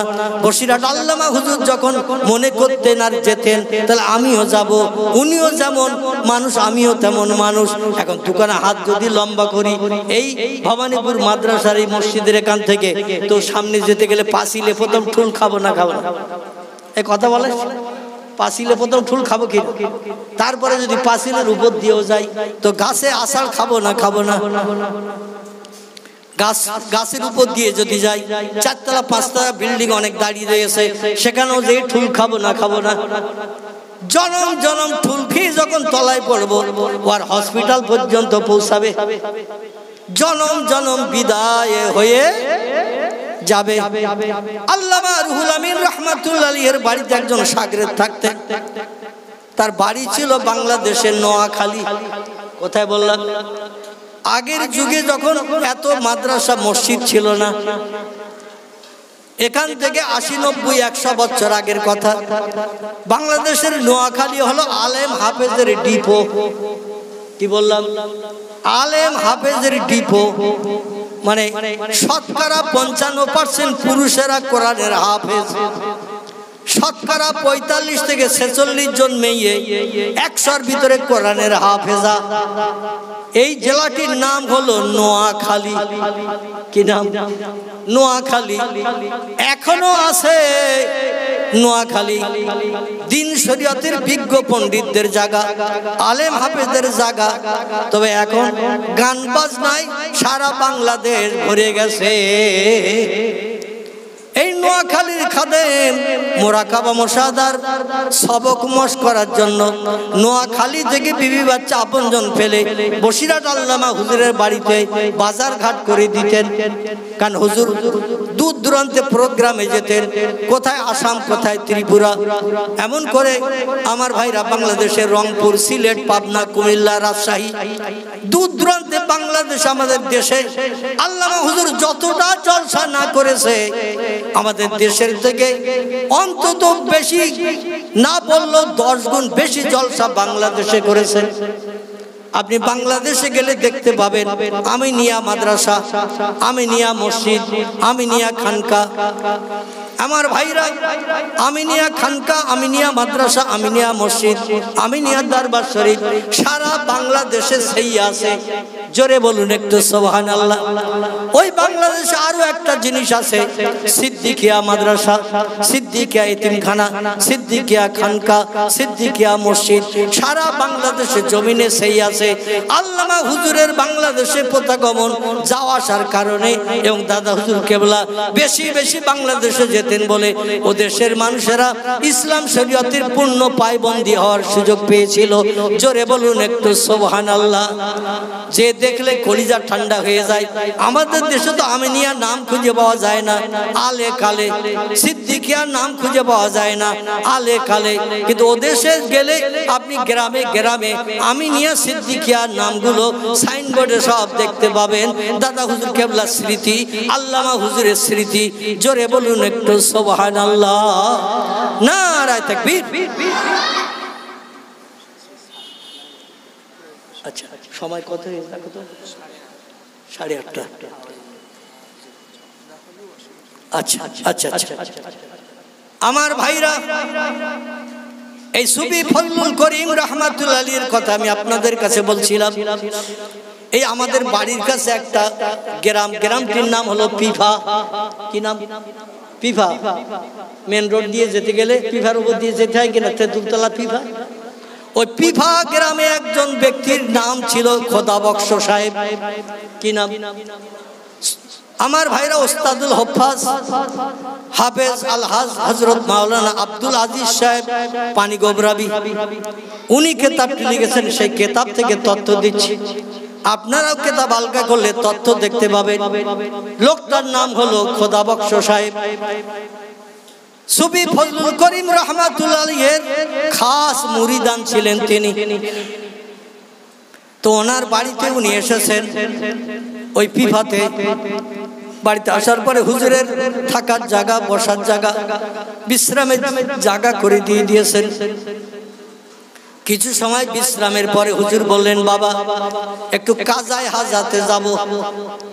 ও বাবা খোদাবক্স, একটু কাজায় হাজাতে যাব, মানে পেশাবের প্রয়োজনে যাবেন, পেশাব লেগেছে।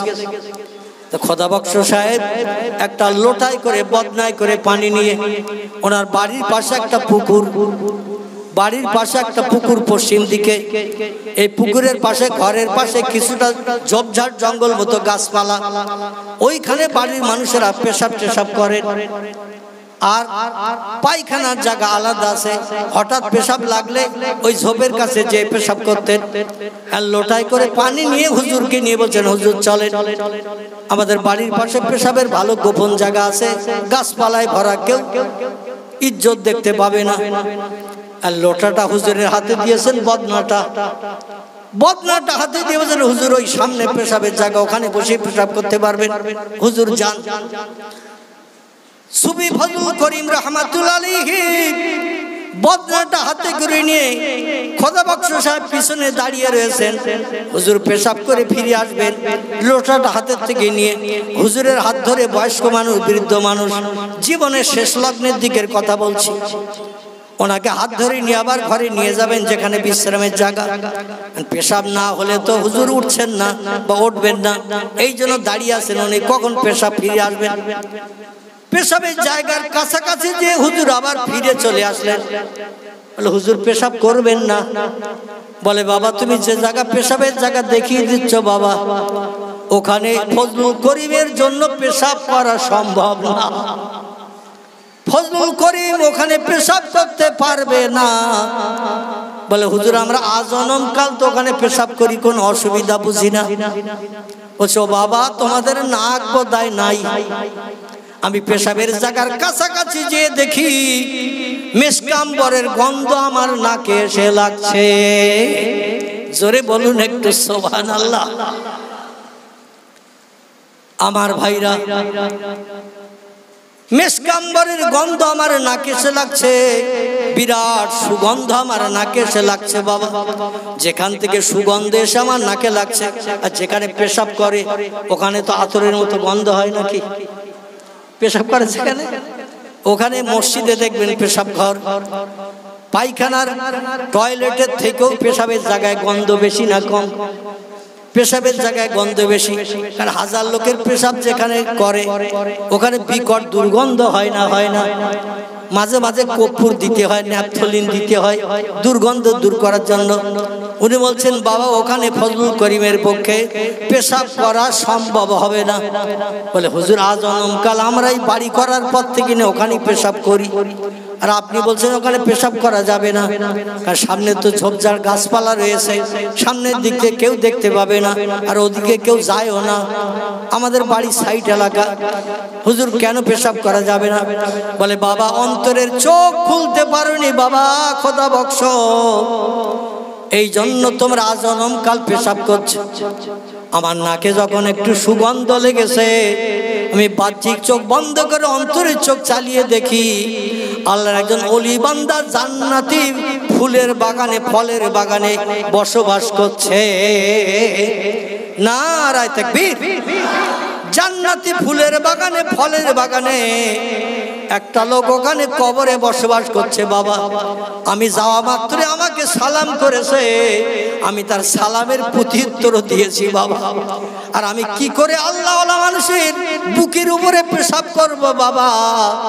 খুব তাড়াতাড়ি পেশাবের জায়গা বন্ধ করো, অন্যতে আল্লাহর আসমানে গজব নেমে আসবে। মৃত ব্যক্তিদের রুহানি দোয়া জিন্দা মানুষের জন্য আল্লাহ বিদ্যুতের মতো কবুল করে থাকে। নারায়ে তাকবীর। এই জন্য এখনো তোমাদের জন্য বদদোয়া করেনি, এটাই আল্লাহ লাখ শুকর। ওই মৃত আল্লাহওয়ালা মানুষ তোমাদের জন্য যদি বদদোয়া করে বাবা, জীবনের সংসারে সুখ হবে না, সংসারে জীবনে উন্নতি হবে না, ইবাদত বন্দেগী আল্লাহর দরবারে কবুল হবে না, আসমানি গজবে পতিত হয়ে যাবে বাবা। খুব তাড়াতাড়ি পেশাবের জায়গা বন্ধ করো, আর কেউ কোনোদিন যেন ওখানে পেশাব করবে না। জোরে বলুন একটু সুবহানাল্লাহ। আচ্ছা, আমি আপনি গেলে দেখতে পাবো জায়গা, বুঝতে পারবো? আমি আপনি গেলে দেখতেও পাবো না, বুঝতেও পারবো না। এটা আল্লাহ পাক নবীদের জন্য দান করেছিলেন মুজিজার কারণে, ওলিদের জন্য দান করেছেন কারামাতের কারণে। জোরে বলুন একটু সুবহানাল্লাহ। আমার ভাইরা, আগামী 17 তারিখ, ইংরেজি 17 তারিখ আমার প্রোগ্রাম আছে আসামের গৌহাটি। আসামের গৌহাটিতে ফুরফুরা মুজাদ্দেদুজ্জামান আবু বকর সিদ্দিকী এবং তার প্রধানতম খলিফা, যিনি বাংলা আসামের বিখ্যাত আলেম ছিলেন, যিনি 82 খানা হাদিসের কিতাব মেমোরিতে জমা করে রেখেছিলেন, 65 খানার মতো তাফসীরের কিতাব যার মেমোরিতে জমা ছিল। আমার ভাইরা, 60 থেকে 65 খানা ফিকার কিতাব যার মেমোরিতে জমা করা ছিল। ইনি হলেন আল্লামা রুহুল আমিন রাহমাতুল্লাহ আলাইহি। ফুরফুরার পীর সাহেব কেবলা নিজের মতাদর্শকে প্রচার প্রসার করতে যে বিভিন্ন দলপথের মানুষের কাছে কঠিন কঠিন প্রশ্নের সম্মুখীন হতেন। যেখানে আলেম ওলামার ভিড় ভাট্টা বেশি, সেখানে তারা প্রশ্ন করত, আপনার মতাদর্শ মেনে চললে আমরা জান্নাতি হব, এর সার্টিফিকেট কি আছে? এই সমস্ত প্রশ্নের জায়গায় আল্লামা রুহুল আমিন রাহমাতুল্লাহ আলাইহি দাদা হুজুর কেবলা সঙ্গে করে নিয়ে যেতেন। জোরে বলুন একটু সুবহানাল্লাহ। দাদা হুজুর কেবলা জলসায় চলে গেছেন, জলসায়। নোয়াখালী জায়গাটির নাম কি নাম? নোয়াখালী, যেখানে আলেম হাফেজের ডিপো, প্রতি ঘরে ঘরে আলেম হাফেজ। এমনকি নোয়াখালীর একজন ইমাম সাহেব সুফি শফি সাহেব তার নাম ছিল। বসিরহাট ত্রিমোহনীর মসজিদের ইমামতি করতেন তিনি। জোরে বলুন একটু সুবহানাল্লাহ। আল্লামা হুজুরের বাড়িতে যিনি খাদেমগিরি করতেন, এনারও বাড়ি নোয়াখালীতে ছিল। হুজুর যখন বাইরে প্রোগ্রামে যেতেন, ওনার বাড়ির বাজার ঘাটগুলো ওই নোয়াখালীর খাদেম করে দিতেন। একদিন রাতের বেলা তাহাজ্জুদের নামাজ বাদ আল্লামা রুহুল আমিন রাহমাতুল্লাহ বাড়ির দক্ষিণ দিকে প্রাচীর দিয়ে যে উঠানটা ঘেরা, এই উঠানের বারান্দা থেকে উঠানে নেমে ইসমে আজম পাঠ করে দোকানে হাত লম্বা করে পাঁচিলের উপর দিয়ে বাঁশবাগানের মাথা দিয়ে, বর্তমান যেখানে আল্লামা হুজুরের রওজা মোবারক, তখন কবর ছিল না, ওই কবরের পশ্চিম দিকে ছিল বাঁশঝাড়। বাঁশঝাড়ের উপর দিয়ে হুজুর উড়ে চলে যাচ্ছেন সোনার মদিনায়, রসুলের রওজা জিয়ারতের জন্য, তাহাজ্জুদের নামাজ আদায়ের জন্য। জোরে বলুন একটু সুবহানাল্লাহ। বাড়ির খাদেম বলছে, হায় রে, দেখলাম আল্লামা হুজুর ঘর থেকে বেরিয়ে রাত দুপুরে বারান্দা থেকে নিচে নেমে এদিকে ওদিকে তাকিয়ে যখন কাউকে আর দেখতে পাই নাই, বাড়ির অধিকাংশ মানুষ শয্যায় ঘুমিয়ে রয়েছে, কিন্তু আমি যে জেগে আছি, বাইরে বারান্দার কোণে বসে আছি একটু পাহারা দেওয়ার উদ্দেশ্য নিয়ে, যাতে কোনো শত্রু ভিতরে ঢুকে ক্ষতি করতে না পারে। এই রাতের বেলা একটু জাগি, রাত জাগি, পাহারা দেই। হুজুর দেখলাম হাত দুটো লম্বা করে উড়ে চলে গেল, একটা লাইট জ্বলে উড়ে চলে গেল। দেখি হুজুর কখন আসে, ভোর হওয়ার কিছু আগে, ফজরের আজানের কিছু আগে। হঠাৎ দেখলেন গেছে একটা লাইট, ফিরে এসেছে তিনটে লাইট। কটা? তিনটে লাইট একসঙ্গে ফিরে এসেছে প্রাচীরের দরজার মুখে। দরজা ভিজানো ছিল। আমার ভাইরা রওজার দিক থেকে বাড়ির ভিতরের দিকে ঢুকতে যে দরজাটা এখনো আছে, এই দরজার কাছে এসে দরজা ঠেলে দরজা খুলে ফেললেন। দরজা খুলে ফেলে ভিতরে আসলেন, বাড়ির সদরে উঠানে আসলেন। এসে যখন এবার বারান্দার দিকে উঠতে যাচ্ছেন, দেখেন তিনজন মানুষ। কজন? তিনটে লাইট এসে লাইটটা অফ হয়ে গেল, নিভে গেল। এবার দেখলেন তিনজন মানুষ। তিনজনের ভিতরে দুইজন বলছে, বাবা রুহুল আমিন, তোমার গন্তব্যস্থানে বাড়িতে পৌঁছে দিলাম। আল্লাহর পয়গম্বর মুহাম্মদ রাসূলুল্লাহ আমাদের তোমার বাড়ির গন্তব্যস্থানে পৌঁছানোর জন্য অনুরোধ করেছেন, পৌঁছানোর জন্য নির্দেশ দিয়েছেন, তাই তোমারে সঙ্গে করে নিয়ে তোমার বাড়িতে পৌঁছে দিলাম। বিদায় দাও বাবা, আমরা চলে যাই, আবার দেখা হবে। জোরে বলুন একটু সুবহানাল্লাহ। দুইজন ব্যক্তি আবার দুটো লাইট তৈরি হয়ে আবার উড়ে চলে গেলেন বিদ্যুতের বেগে। রাতের বেলা দেখবেন জেনেরা ওরা আগুনের মতো লাইট বানিয়ে, নিজেদের দেহের একটা লাইট আগুন বানিয়ে ওরা দেখবেন তীরের মতো ছুটে ছুটে যায়। মাঝে মাঝে নজরে দেখতে পাওয়া যায় না। জেনেরা হলো আগুনের তৈরি, এই জন্য ওরা আগুনের একটা গোল্লা মতো হয়ে দ্রুত বেগে ছুটে যায়। দেখবেন মাঝে মাঝে কিছু দূর যে আবার নিচেও নেমে যায়। যেখানে ওদের শখের মানুষ আছে, প্রয়োজনীয় মহব্বতের মানুষ আছে, সেইখানে ওরা নেমে যায়। ওরা আগুনের তৈরি, হাওয়ায় উড়ে যেতে পারে, মাটির তলা দিয়ে যেতে পারে, পানির ভিতর দিয়ে যেতে পারে, যখন যেখানে ইচ্ছা সেখানে চলে যেতে পারে। জোরে বলুন একটু আমিন। হুজুর এবার যে বারান্দা দিয়ে ঘরের দিকে ঢুকতে যাচ্ছে, খাদেম আস্তে আস্তে গুটি গুটি পায়ে হুজুরের সামনে এসে দাঁড়িয়েছেন। আসসালামু আলাইকুম। হুজুর বলছেন, ওয়ালাইকুম আসসালাম। কে তুমি বাবা এত গভীর রাত্রে? বলে, হুজুর আমি সে আপনার নোয়াখালীর অদম খাদেম। বলে, কোথায় ছিলে বাবা? বলে, হুজুর আপনার বারান্দার কোনায় বসেছিলাম রাতের বেলা, কোনো শত্রুর এসে আপনার বাড়ির কোনো কিছু যাতে চুরি করে নিয়ে না যায়, কোনো জিনিসের ক্ষতি খাসরাত না করে, এই জন্য আমি রাত জেগে জেগে একটু পাহারা দিই। হুজুর আজকের ওই বারান্দার কোণে বসেছিলাম আধারে অন্ধকারে। বলে, তারপর? বলে, হুজুর আমি দেখলাম আপনি ঘর থেকে দরজা ভিজিয়ে বেরিয়ে আসলেন, দরজাটা টেনে দিলেন, বাইরে নেমে গেলেন, তারপরে কি যেন পড়লেন, পড়ে হাত দুটো লম্বা করলেন, প্রাচীরের উপর দিয়ে বাঁশবাগানের মাথা দিয়ে একটা লাইট হয়ে উড়ে চলে গেল। এখন হুজুর আমার দৃঢ় বিশ্বাস আপনি ছাড়া আর কেউ যায়নি। বলছে বাবা তারপর? বলে তারপরে হুজুর আমি দেখলাম ঘন্টা খানেকের মতো কিংবা তারও একটু বেশি সময় আমি অপেক্ষায় বসে আছি, হুজুর কখন ফেরে দেখবো। দেখি 3টে লাইট ফিরিয়ে এসে আপনার বাড়ির সদরের উঠানে এসে হাজির দিল। লাইট অফ হয়ে গেল, 3জন মানুষ দেখলাম, আপনি এবং আর 2জন আমি চিনি না। ওই 2জন আপনার সাথে কথোপকথন করে আপনাকে বললেন আমাদের প্রস্থানের অনুমতি দাও, আমাদের চলে যাওয়ার জন্য পারমিশন দাও, আমরা চলে যাই, যেখানে ছিলাম সেখানে চলে যাই বাবা, আবার দেখা হবে। হুজুর তাদের 2জনকে আপনি পারমিশন দিলেন, তারা 2জন চলে গেল। হুজুর আপনি ঘরের ভিতরে ঢুকবেন, আমি আপনাকে সামনে এসে দাঁড়িয়ে ধরেছি, হুজুর ঘটনাটা কি আমাকে বলতে হবে। আল্লামা হুজুর বলছেন বাবা ও তোমার শুনতে হবে না। বলে হুজুর না বললে ছাড়বো না। বলে বাবা ও তোমার শুনতে হবে না। বলে হুজুর যদি আপনি এই ঘটনার কথা আমারে না বলেন তাহলে থাকলো ঝোলা চললো ভোলা।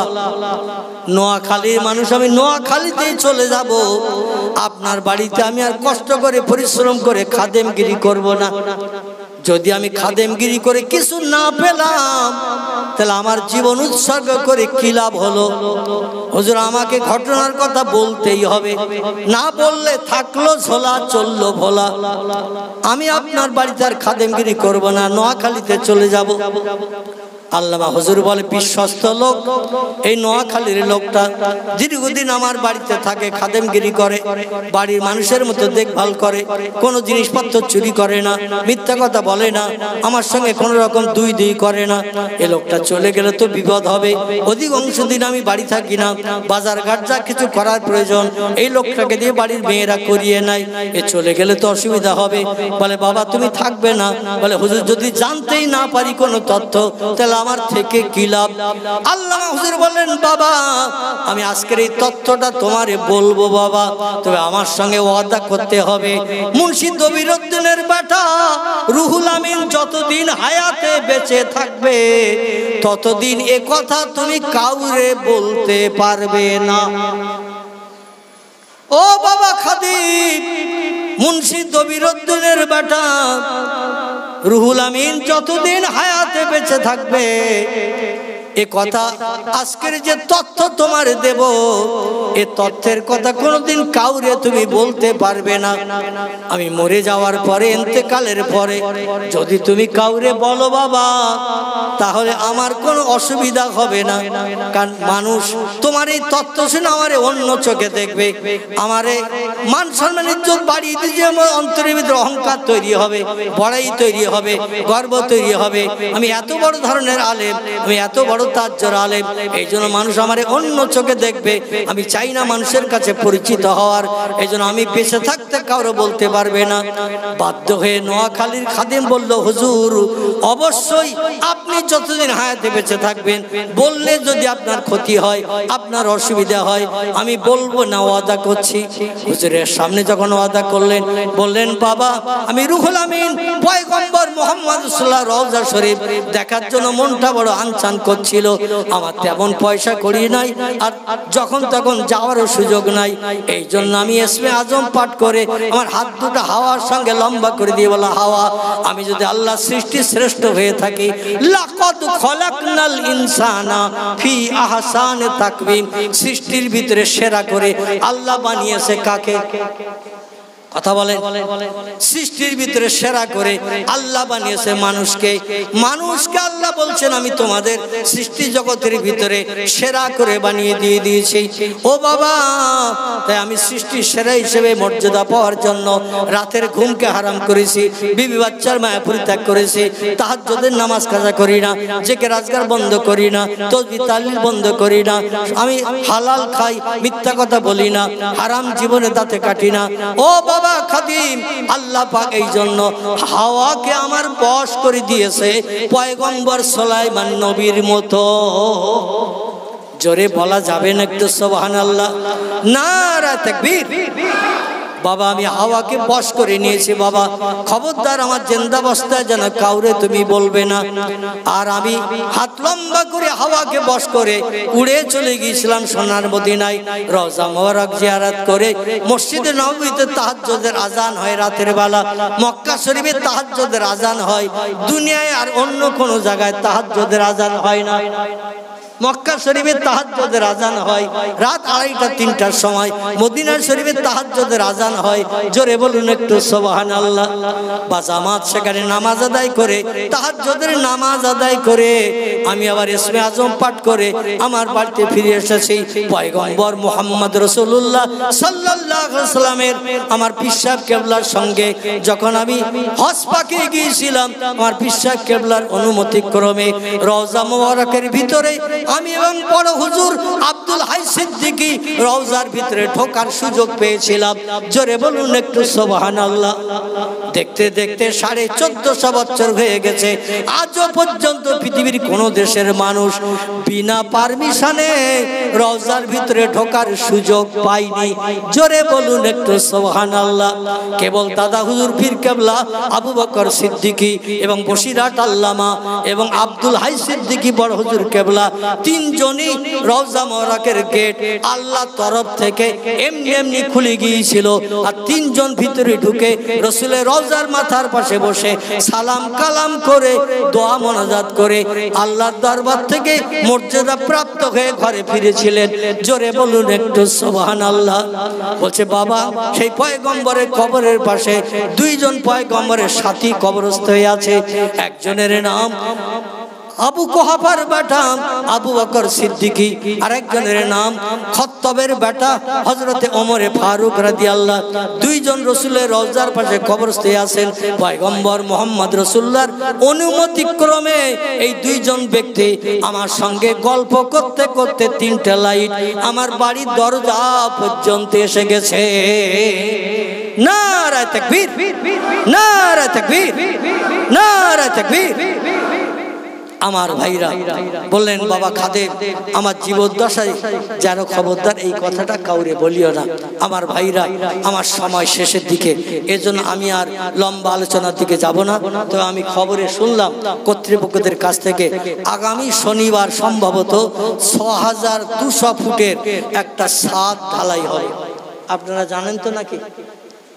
এই মাদ্রাসার বিল্ডিং এর পার্শ্ববর্তী জায়গায় 6200 ফুটের একটা ছাদ আগামী শনিবার ঢালাই হবে।